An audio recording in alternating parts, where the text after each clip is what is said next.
What if I told you that Max Verstappen's yacht meeting with Toto Wolff in Sardinia wasn't about reminiscing over the 2021 championship finale? What if George Russell's future at Mercedes depends entirely on Red Bull's 2026 engine performance? And what if Andrea Kimi Antonelli could be demoted to a customer team despite being Mercedes's golden boy? According to sources close to the situation, Toto Wolff finds himself in the most delicate balancing act of his career. The Austrian team principal is deliberately avoiding long-term contracts with his current drivers, and the reason is as simple as it is controversial. Max Verstappen could still be available beyond 2026. The evidence for this strategic waiting game is mounting. First, Russell himself acknowledged that his team principal was in talks with the four-time world champion, stating there's nothing he can do about it other than perform well. This admission alone reveals the precarious nature of even Mercedes's most established driver. Second, despite Verstappen committing to Red Bull for 2026, those talks haven't ended. They've intensified.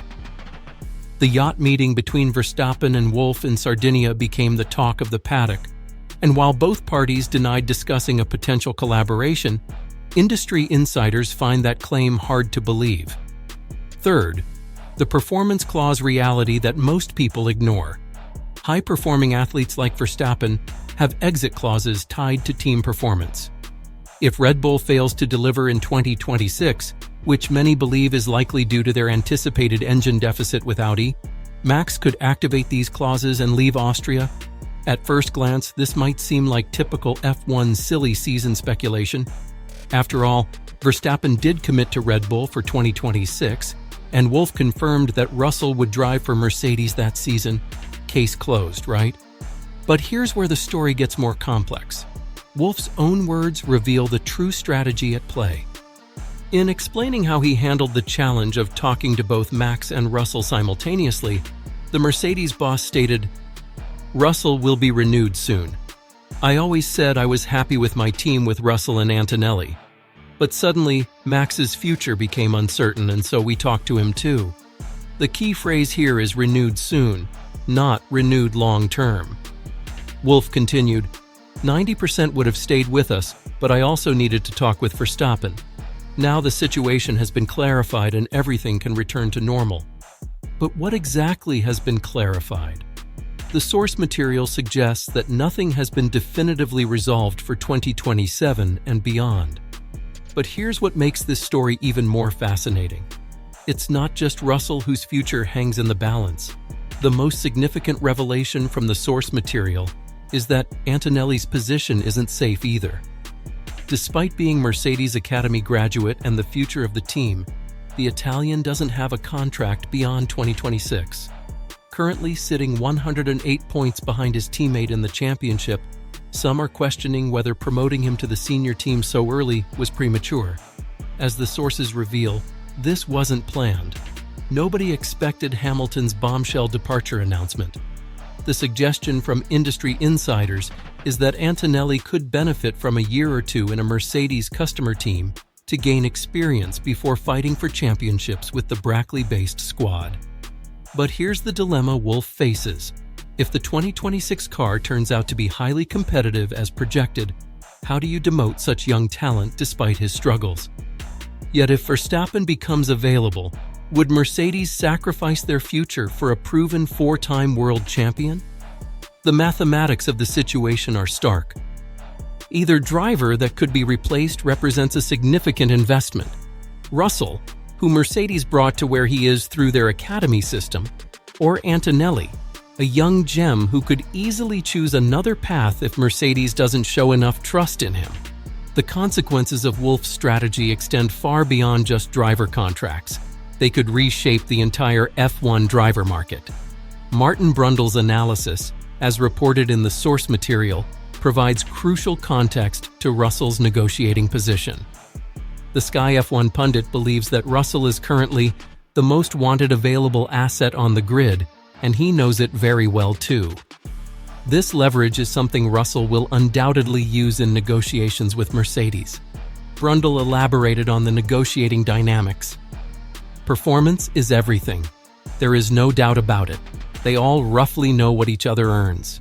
So George is not going to want to be underpaid. Why should he be? But he'll want some certainty. What he won't want to do is find himself in this position again next year if Max Verstappen finds himself on the market. The reference to Russell's statement about literally paying to fight for the championship could backfire in negotiations. As Brundle noted, "If I were managing George, I would have said, 'Don't say you'll drive for nothing,' or 'Don't say you'll pay,' please, because that's going to come back and hurt us somewhere." The Mercedes board of directors reportedly haven't fully approved this waiting strategy. They believe they have the right lineup for winning races. They just need the competitive car. If the 2026 Challenger proves dominant, similar to their 2014 advantage, do they really need to break down their team philosophy just to sign Verstappen? But there's one scenario nobody's talking about that could flip this entire situation on its head. The most intriguing possibility mentioned in the source material is Russell potentially joining Red Bull alongside Verstappen. While the Dutchman committed to Red Bull for 2026, Russell hasn't made the same commitment to Mercedes yet.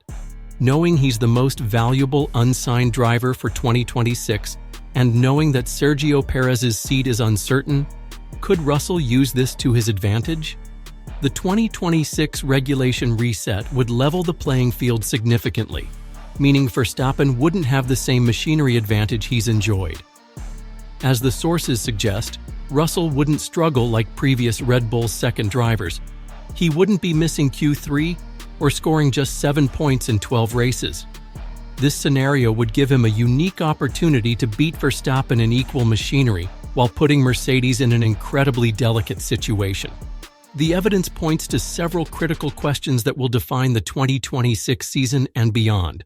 Will Red Bull's anticipated engine struggles materialize, triggering Verstappen's exit clauses? Can Antonelli turn around his championship deficit and secure his long-term future? Will Russell's negotiating power force Mercedes into a long-term deal, or will he explore options elsewhere? Most importantly, if Mercedes must sacrifice one driver for Verstappen, who would it be? The experienced Russell or the promising Antonelli?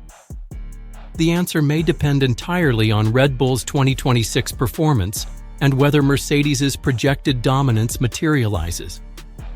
What we know for certain is that Wolff is playing a dangerous game, keeping his options open while potentially alienating two talented drivers. The next few months of negotiations could reshape not just Mercedes' future, but the entire F1 driver market. What do you think? Is Wolff's strategy brilliant long-term planning? Or a risky gamble that could backfire spectacularly?